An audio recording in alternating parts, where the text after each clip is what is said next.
जय श्री कृष्ण सभी भक्तगण और दर्शक गण। मुझे उम्मीद है भज गोविंदम का अभी तक एक एक करके हम 20 श्लोक को देख चुके हैं। आज हम आपके समक्ष प्रस्तुत करने जा रहे हैं 21वां श्लोक और मुझे उम्मीद है कि आप हर श्लोक से अपने जीवन के लिए कुछ न कुछ नया सीख रहे होंगे। इस भज गोविंदम जो कि शंकराचार्य की एक अद्भुत कृति है ऐसा कहा जा सकता है और इसमें वेदांत का सार माना जाता है जो कि हमें सोचने को प्रेरित करता है कि मुझे यह जीवन क्यों मिला है, क्यों मैं वित्त संग्रह या धन संग्रह करता हूँ, परिवार को संभालता हूँ, फिर भी अशांत हूँ, यानी कि ये इतने के बावजूद भी अशांत क्यों हूँ। तो शांत होने के लिए एक रोड मैप, एक फार्मूला, एक मंत्र यहाँ आदि गुरु शंकराचार्य के द्वारा बताया जा रहा है। मुझे उम्मीद है कि अभी तक आपने काफ़ी कुछ 20 श्लोक तक सीखा होगा। तो हम आज 21वां श्लोक आपके समक्ष प्रस्तुत करने जा रहे हैं जिसमें हम उसका पाठ करेंगे, उसके साथ ही उसका भावार्थ बताएंगे, उसकी व्याख्या करेंगे, व्याख्या के तहत उदाहरण के साथ प्रस्तुत करेंगे कि आधुनिक युग में भी हमारे लिए ये कैसे प्रासंगिक है, किस प्रकार हमें यह मदद कर सकता है और फाइनली मैं यह भी बताऊंगा कि आपके लिए यह टेकअवे क्या देता है। लेकिन उससे पहले अपने फॉर्मेट के मुताबिक सबसे पहले मैं श्लोक संख्या 1 पाठ करूंगा और फिर आगे बढ़ेंगे। भज गोविंदम भज गोविंदम गोविंदम भज मूढ़मते संप्राप्ते संहिते काले नहीं नहीं रक्षति दुकृत करणे। आइए अब हम सीधा 19वां श्लोक पार करते हुए 20वां पार करते हुए 21वां श्लोक पर चलते हैं।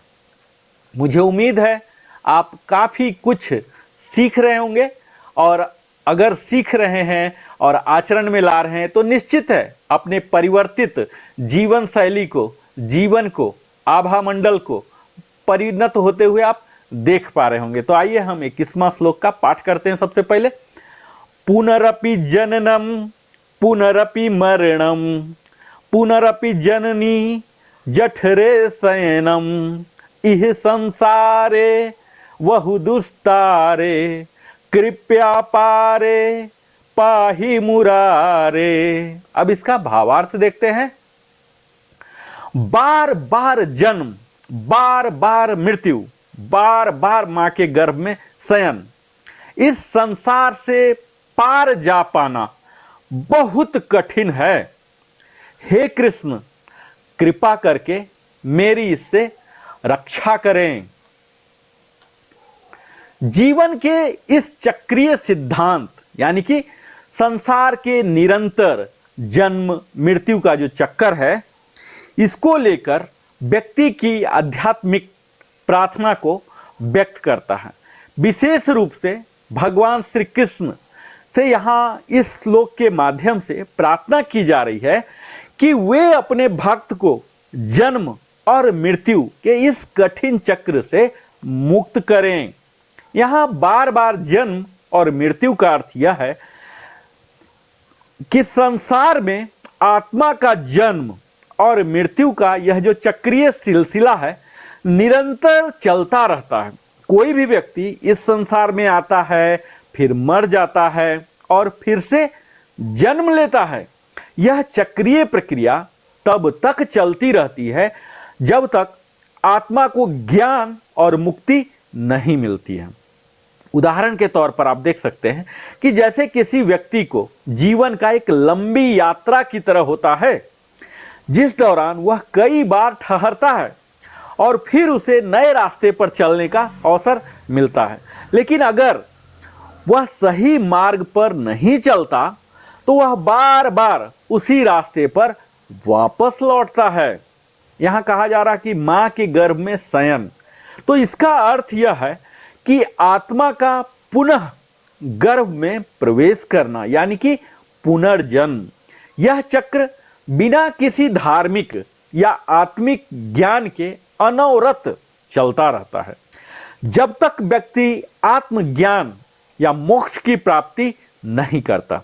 वह इस चक्र में फंसा रहता है। उदाहरण के रूप में आप लेंगे कि अगर कोई व्यक्ति अपने जीवन में कुछ गलत करता है या नासमझी से काम करता है, तो वह अपने कर्मों के अनुसार अगले जन्म में बहुत कठिन परिस्थिति में जन्म लेता है। यह एक दुष्चक्र है जिससे निकलना आसान नहीं है। संसार में इससे संसार से पार जाना बहुत कठिन है। इस पंक्ति में यहाँ यह कहा जा रहा है कि यह संसार और इसका चक्रीय नियम बहुत कठिन है। इस संसार से मुक्ति प्राप्त करना लगभग मुश्किल है। जीवन में अनेक दुखों, बंधनों, मतलब द्वंद्व जो होते हैं, कन्फ्लिक्ट होते हैं, इससे हम गुजरते हैं और हमारे आत्मा को वास्तविक शांति और मुक्ति प्राप्त करना कठिन होता है। एक व्यक्ति अगर केवल भौतिक सुखों का पीछा करता है, सिर्फ क्या और बेहतर हो जाए, तो वह कभी संतुष्ट नहीं हो पाता। इसीलिए यहाँ कहा जा रहा कि मुक्ति पाने के लिए आध्यात्मिक साधना और प्रभु के प्रति सच्ची भक्ति की आवश्यकता है। यहाँ कहा जा रहा कि हे कृष्ण, कृपा करके मेरी रक्षा करें।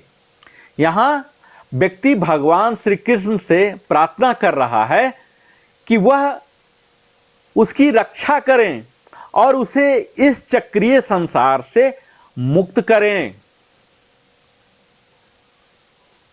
भगवान की कृपा के बिना आत्मा का उद्धार संभव नहीं है। तो यहाँ भगवान से यह विनती की जा रही है कि वे अपने भक्त को संसार के कष्टों और बंधनों से मुक्ति प्रदान करें।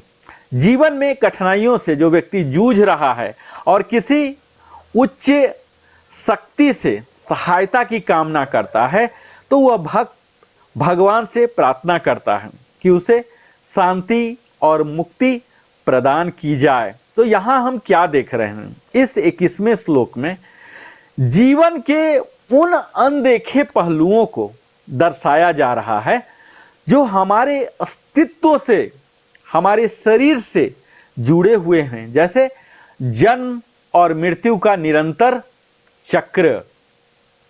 यहाँ ये सब क्या हैं? तो ये बंधन और इच्छाओं से बनते हैं।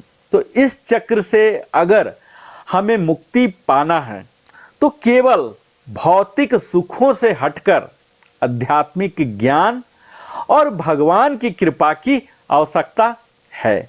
श्री कृष्ण के प्रति भक्ति और आत्मसमर्पण से ही इस जन्म मृत्यु के चक्र से पार पाया जा सकता है। तो यहाँ आप देखेंगे कि ये 21वां श्लोक में आदि गुरु शंकराचार्य यह कह रहे हैं कि किस प्रकार हम ये जन्म मृत्यु के चक्कर से दूर हो सकते हैं। यानी कि बार बार जन्म लेना, कहा जाता है कि जब बच्चा गर्भ में होता है तो उस मूत्र की जो थैली है और जो मल का है, वो दोनों के बीच सोना पड़ता है। मतलब बहुत ही कठिन परिस्थिति में 9 महीना बिताना पड़ता है। और जब वो कहा जाता है कि गर्भ में जब बच्चा पैर मारता है, वो कराहते होता है कि कहाँ हम फंस गए, परेशानी में रहता है। तो ये सब जो चक्र है मृत्यु का, इससे बाहर जाने का क्या रास्ता है? मोक्ष है। और वो भगवान श्री कृष्ण की भक्ति से हो सकता है। उनके प्रति जब हम भक्ति प्रस्तुत करेंगे, सच्ची भक्ति, अपने आत्मसमर्पण प्रस्तुत करेंगे, तभी ये जो दुष्चक्र है जन्म मृत्यु का, इससे हम बाहर जा सकते हैं। और वो है इन तमाम भौतिक सुखों के पीछे जो हम पूरा जीवन अपना लगा देते हैं, इससे हटकर हमें आध्यात्मिक ज्ञान और भगवान की कृपा को पाना है। तो यहाँ यही रोड मैप दिया जा रहा है आचार्य शंकराचार्य के द्वारा, और हम सबों को सीखना है। बहुत बहुत धन्यवाद। आप हमारे साथ निरंतर बने रहते हैं। और अगर आपने अभी तक हमारे चैनल को सब्सक्राइब नहीं किया है तो आप सब्सक्राइब कर लें। मैं इसी तरह से भगवान भक्त श्री कृष्ण मैं करने के लिए आप सबों को काफ़ी कुछ बताने के लिए जो कि शंकराचार्य ने बताया है आपके समक्ष प्रस्तुत करूंगा। आप अगर पसंद आता है तो लाइक करें, अपने सगे संबंधियों के साझा करें और टिप्पणी में कमेंट में आप अपनी बातों को कह सकते हैं, पूछ सकते हैं। बहुत बहुत धन्यवाद। मैं फिर मिलता हूँ 22वें श्लोक के साथ। तब तक जय श्री कृष्ण, जय हिंद।